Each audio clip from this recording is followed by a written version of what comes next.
Hello Mi, centerpiece naman yung gawa natin ng tutorial mga Mi. So, ito lang yung gamit ko, gauze grain to mga Mi na 1/2 size. So, pwede kayong gumamit ng satin and pwede din kayong gumamit ng mas maliit dito. Pero ito nga yung, meron ako mga Mi, kaya ito yung gagamitin natin. So, tupiin nyo lang ng paganyan, tapos tupiin nyo isa, dalawa. So, pag dalawa na mga Mi, dalawang ikot na, lagyan na natin ng glue.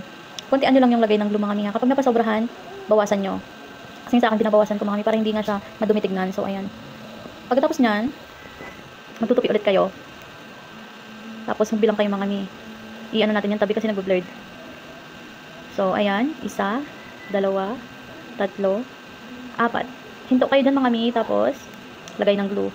Napapansin nyo yung paghawak ko mga Mi, ganyan mas magandang hawak para hindi nga siya makalas at perfect yung pagkagawa. So, isa, dalawa, tatlo, apat. So, apat-apat yan mga Mi, bago kayo maglagay ng glue, para hindi nga hindi sayang sa glue, kasi nga kung kada ikot lagay, madumi mga Mi.